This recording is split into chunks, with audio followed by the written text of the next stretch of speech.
Donc, nous allons commencer avec le prix pour les films de moins de 18 ans. Et je vais appeler François Campana, qui est le coordinateur de Passeurs d'images, un organisme extrêmement important dont il va dire deux mots, et qui va appeler Yvain Reddy, qui est le lauréat de ce prix des moins de 18 ans. Là aussi, on peut l'applaudir. Et ce que j'ai beaucoup aimé dans le film Bilan, c'est qu'il a montré qu'effectivement, ce n'était pas une caméra comme une autre. Et je voudrais savoir qui c'est qui a eu l'idée du rouleau de scotch pour se déplacer dans le musée. C'est moi.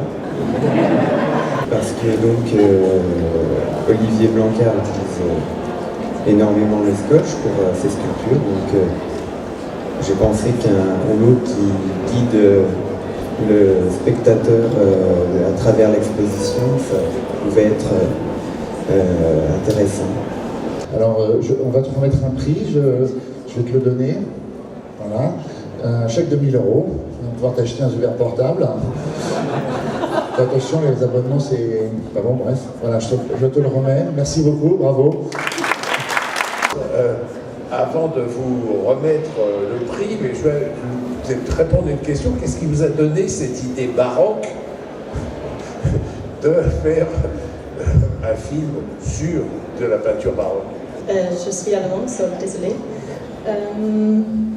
C'est juste parce que je suis allée sur le musée et j'ai réfléchi 2 heures et j'ai regardé les 2 peintures.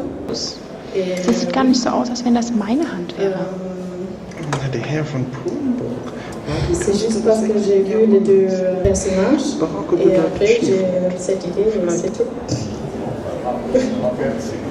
Bravo, c'est très, très sympathique.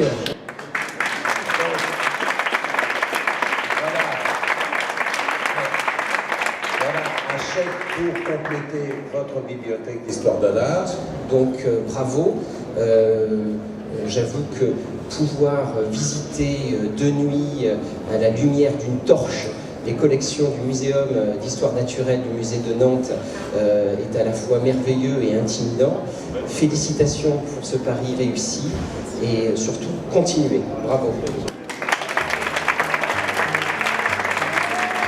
Merci à tous pour ce joli cadeau et merci au jury pour m'avoir sélectionné comme deuxième prix. Merci aussi à toute la promotion, au Master 2 de Poitiers. Merci à Guillaume Simonet aussi qui a été d'une grande aide pour ce prix-là. Et aussi au muséum, aussi aux veilleurs qui m'ont permis de rentrer à la fermeture. Et j'espère que tout le monde aurait l'occasion, au moins une fois, d'avoir cette opportunité de rentrer à la fermeture. C'est un peu paradoxal, mais c'est vrai qu'on découvre toute une autre facette du musée qui est vraiment magique. J'ai pris beaucoup de plaisir à le faire et je suis content que ça s'est vu à travers ce film-là. Donc merci encore et félicitations aux autres qui ont eu le prix et j'ai hâte de savoir qui a eu. Moi j'ai quelques préférences, mais je vais voir qu'est-ce que le prix a choisi. Alors maintenant nous arrivons évidemment au premier prix du premier festival Musée en portable. Le suspense est insoutenable évidemment, comme toujours. Et donc je vais appeler tout d'abord Marie-Claude Hamon, qui est la présidente du festival Musée en portable. Et maintenant j'appelle le lauréat de cette première édition de ce festival, Inti Juliane Espinosa Franco. On l'applaudit très fort. Je voulais vous dire à quel point nous avons été séduits, intéressés, passionnés par votre film. C'est quand même assez exceptionnel qu'un jeune homme de 24 ans, mexicain, en France depuis 2 ans, ait eu le souhait, le désir de réaliser ce film sur le musée de la déportation de la ville de Besançon. D'autre part, il faut dire aussi, c'est que la musique qui accompagne, qui est une véritable musique de rap exceptionnelle, les paroles ont été écrites par Inti Juliane et la musique a été faite ici avec ses 2 compagnons que l'on voit tout au long du film.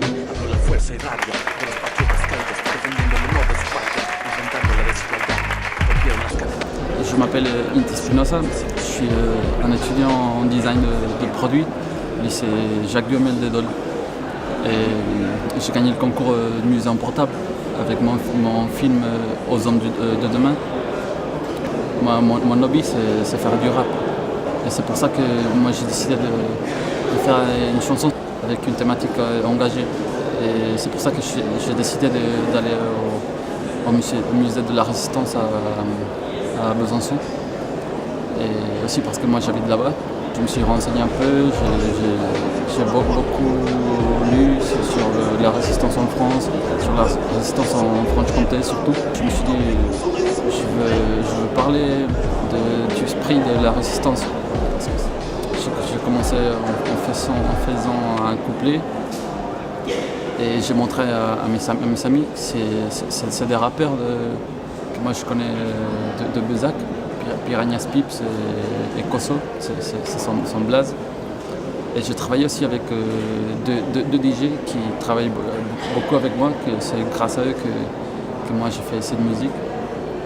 C'est DJ Menace et DJ Sort. Avec la chanson, je voulais remercier un peu à la France ce qu'elle m'a donné à moi et à ma famille.